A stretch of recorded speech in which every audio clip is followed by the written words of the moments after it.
maaltu ta'ee akkamitti ta'ee jettee maana mangaafat dammoo ani kana duratti waluma jawisa waluma galatti laadha itti beekan jiran oo kan sammuu qabaatu taate nageessa sammuu qabaachuu baatte abbaan barbaade yaa odeessuu isin hojii keessatti kana ta'e hojjechuu qofa abbaan barbaade si jammar tokkoffaa qoo aggeeffadha warra zayyata namni 170 kuni imaraatii keessatti jechuudha ammaan booda suuraa ebeluutu akkatti zaqazaqaa yeellam sina siraata wal gaafannaa sina siraata walii deebifna isinis warri hojii kan hojjettan gaafuma hojii irratti galtan waa'ee suuraa koo zaqazaqanii koo isa kana irratti ilaalla isa shii gaaddisaa kana irratti ilaallee ta'uu dhuguma seerri biyya kanaa hin hojjetate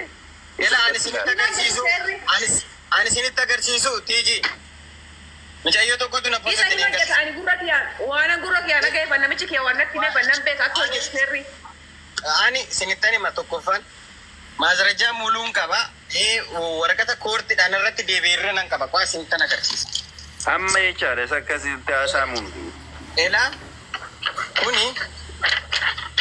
kuni barreeffama keeyyata qabala keeyyata muluusaa qaba deebii wanni kana milkita kana bichaan alaala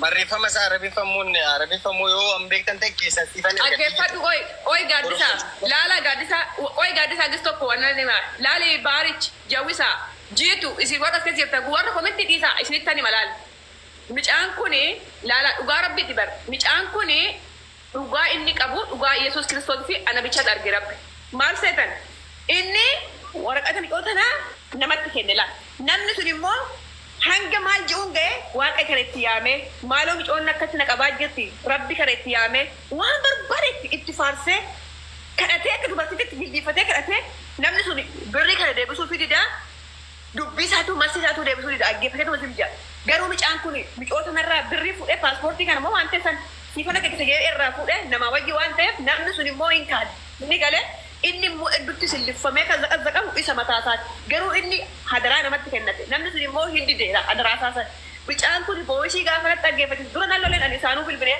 micaayota itti bilbilee san viidiyoo kana kaasitee koottu anuun fifan kaffalaa hin jeen maal nan getti ilaalaa kadhan nan kaffala yesan baarichi birri tattee fudhu nan getti ka isaa malee fiqirnoo hee shiggirnoo algabbanyu dhugaa rabbi ana jennee sanbatuu jennee siif kaffalla sanbatuun maqaa isaatiin jiji anis nan kaffalla gurreen mataa isaatiin warti gurree kaffalla jennee kiloolee jirra beeraan bilbiliif naan jaan lakkoofsa sii naa kenneetan barreesseef dafteen naa kennite nan bilbileef takkitti baana ta'uu barteeni hin barbaadu ani birrii tattee maafan birrii tattee fudhe habiibti ani seeraan beeka birrii tattee fudhu naan gatti birrii barbaadda moo isa barbaaddan jeen birrii biyyan barbaada ennaa birrii barbaadde birrii koo fudhu gaa hin jeen ifudhu birrii teetto birrii isaa malee birrii koo fudhattu ennaa ifudhu birrii barbaadu gaa waan biraan barbaadde ennaa lakkee waan biraan barbaadu ennaa birrii barbaadde mati birriin kintee meeqa birrii kuma lama keessa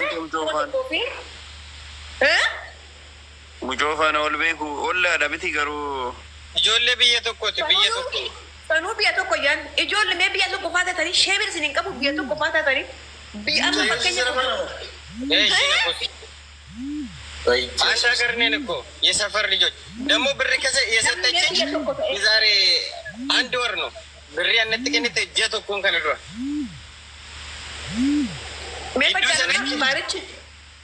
ባሪች ቢያ tokko ani baarichi biya tokko haati babbaan keenya wal beekan gaafan wal galabbadhee du'e faayettee rippettee irratti barreessu nama biyya keetti bareedaa oromoo hin bareedaa nama biyya teeti osoo beekuu baattee kalli walli osoo beekuu baattee kun akka jawisaa faafa ati biyya tokko taate aade biyya tokko faa taatanii rippi faawaliin jettanii bosona cillumoo keessatti wakkaa ishii qabaashu dhugaa rabbi wanta birrii kennina jennaan ani Hiji, anas immoo jechuudha falmattuun birriina dhoowwatteetti irraa hafuudha.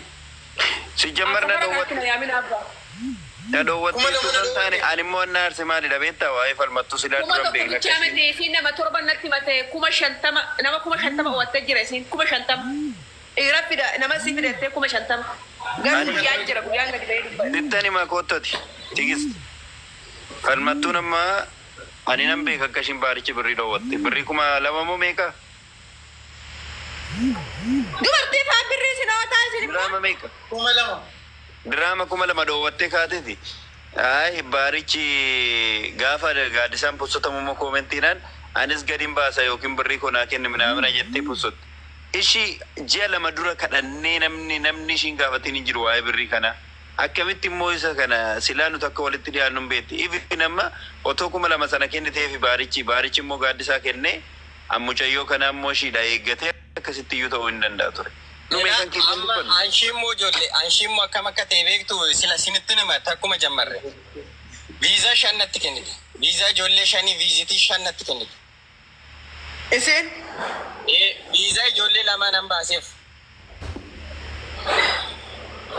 Viizaa ijoollee 2 nan baaseef birrii meeqa naqxa birrii 6,300 natti kennite. Viizaa ijoollee 2 nan baasee ergeefi viizaan ijoollee mucaa tokko immoo riijeekti ta'e. Ashi. Achi kunoo jawwisaan faas hin beeku. Jawwisa asin birrii kaffaltanii hin barbaannu birrii nu deebisee hojjettanii bakka sana viizaa bu'uun malee birrii kaashii deebisee isinitti kenna namni viizaa biratti ajajeessu. Mungkin. Bakka sana aanaan immoo namichi nani birrii kana muluutti kaffale maallaan jedha ani riiziitiin namicha irratti dabarse muluu nan qaba. Obbiraa. Harka kiyya jira riiziitiin namicha irratti dabarse.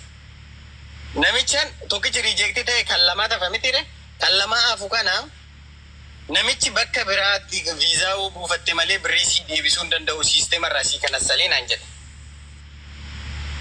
So birrii 2,400 achitti hafa. Andi mata. 2,400 achitti hafu kana bakka kana buusu malee nama hojjechiifatu yoo argadhe malee hin ta'u jedheeni ittime.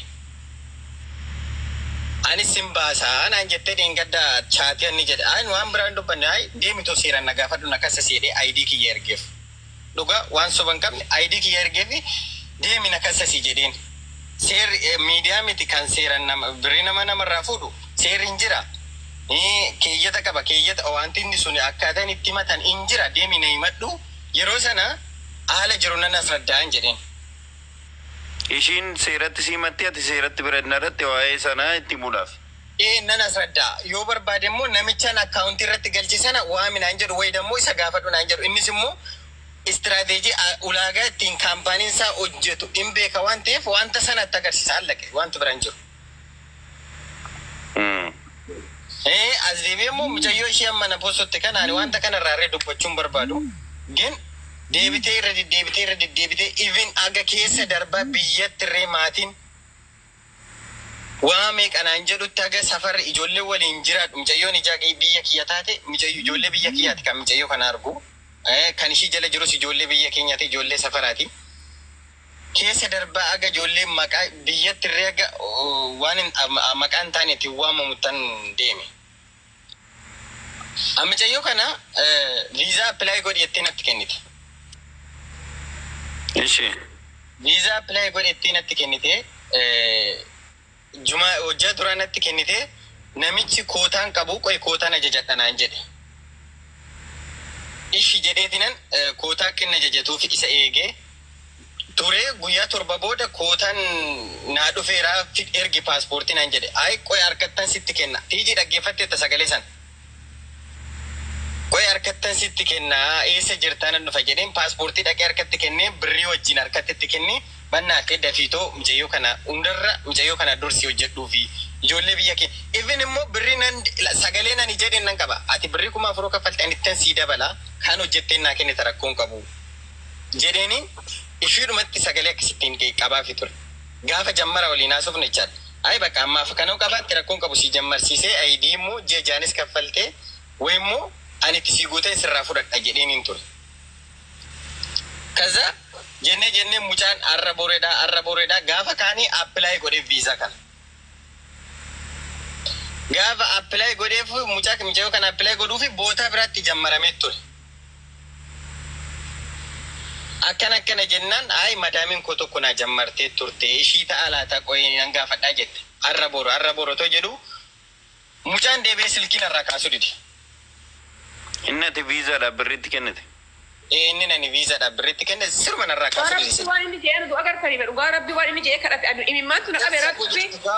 Dhirsa koo jedheen kadhadhe dhirsa koo birrii dubartiitiin jedheen dhirsa koo. Ani dhiira ta'e ilmoo dhiira ta'een dhiira dhirsa koo jedhee kadhadhe balaashiitti birrii dubartiiti ijoollee safaraati ijoollee bakka tokkotti waliin gallu maaloo jedhee kadhadhe.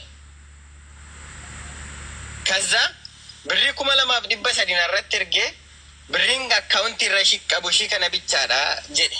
Achuma namni cayyoodhaanii akkana jedhe. Barreeffamni ishiin jira. Sagaleen ani jedheen isin jira. Si walii galtanii birrii kiyya nyaachuufi naan jette. Sin walii galtanii birrii kiyya nyaachuufi malee sin dura wal beektu waan waliin jettanii na eegdan maayittan beekaanii naan jette. Akkasi akkasi. Amma kana amma ishee wajjin natti dawwaltu kana ani namichatti nan dawwala nan kadhadhaan maan jedha arra boru jedha boru buttaa jira jedha boru iddoo kana otoo naan jedhu birriin kun mucayyoon kun kaatee fuutee tona kuusutti. Ishiittis immoo nan erge sagalee namicha wajjinaa see sagalee akkattan namicha kadhadhu akkattan maal jedhu mulu iskiriin riikoordi godhee tanan iskiriin sheerii miti iskiriin riikoordi godhee muluutti erge. Dhaggeeffattee natti kofaltes muudin guyyaa mucayyoon paaspoortii natti kennite sana akkattan itti haasa'e jammaree ishiin gaafa jimaata natti hojjaa duraan natti kennite jimaata natti kennite hojjaa duraan namichatti kenne muluu isaa riikeerdii guyyaa isaa wajjin kaase guyyaa ishiin natti kennite sanaan kaase arra maal gooti giza deemte yaa Oromoo naa birmadhaa birrii koona nyaate attuu naan jette kuni annii fi waan birrii nama dhoowwantuun anni waliin jettiru marree waliin biran ga'u tokko immoo ijoolleetti madde naan jette barget jawwe isinitti simatteetti meebi sagalee ishii sheer naa gooteetti sitti matteetti akka ishiin namatti mattees nan beeka. Garuu bishumayyuun beeku natti hima. Meebi ijoollee kaanitti himatteetti ijoolleen kaaninna ijoollee kaanitti immoo na ishiin na himattee nanas raddaa ijoollee kaani gaariitti as radda'ee laalaniituma zim jedhu ijoolleen sana laalanii zim jedhu. Dhugaa jirtu sana innaa baran zim jedhu mucayyootti malsiin deebisan. Gaafa kaane mucayyoon kaatee to baate keessa darbii kan nama waan tokko sitti ma waa'ee viizaa kanaaf jechaadha.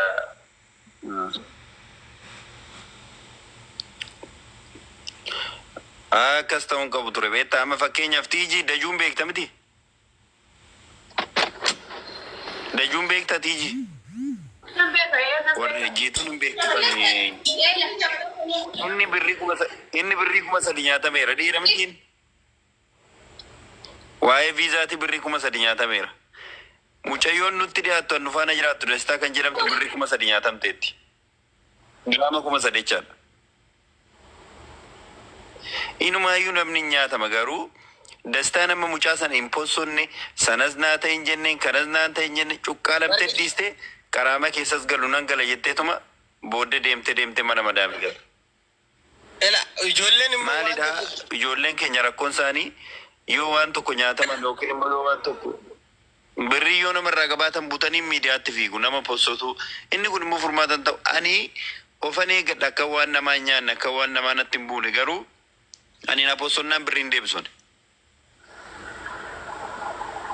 garuu immoo ofan eeggadha akka waan namaa natti hin dabarre namaaf otoo hin taane ofii kiyyaaf cubbuun namaa kanatti hin dabarre hin barbaada.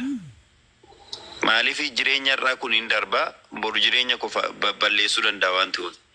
Garuu dogongortee namni tokko otoo namni maaloo akkanadha inni kun kanadha jettee otoo itti mattu inni miidiyaatti kaa'attuun borumaaf obboleewwan koo dhiiraa dubaraa warri namni 170 kun miidiyaan furmaata siif fidu. An furmaata siif fidu nama sana faana walii galtee maal gochuun qaba ishii nyaatamte akkamitti taana wal taatanii amma fakkeenyaaf gaaddisaan akkas jedhee nama biraatti birrii kenna. Haati birrii kun dhuftee otoo wal taatanii furmaatatti barbaadudha malee inde maaliidha possottee dhiistee amma fakkeenya gaaddisaa possotte wanti irraa dabaleen jiru wanti itti qannasu hin jiru. Garuu ati mee birrii kee dhabuu dandeessa gaaddisaa faana walitti buute otoo safaana wal taate furmaatatti barbaadde garuu baay'ee gaarii ta'a akkam gochuu qabna maal gochuu qabna jettee tootti barbaadudha malee amma fakkeenya namni tokko birrii sirraa fuudhuu danda'a awwaala isaa ta'uu waan ta'e isaa ta'uu isa sana dhiistee karaa biraatiin boru deebistee isa argachuu hin dandeessa nama sana tooftaadhaan argachuudha malee possottee dhiistee inni dhimma isaatiin indoom namni tokko bee birrii sirraa fuudhee akka ishee ati possottu godha. Maaliifi ati yaada kee possottaa si possonnaan immoo namni birrii sitti hin kennu.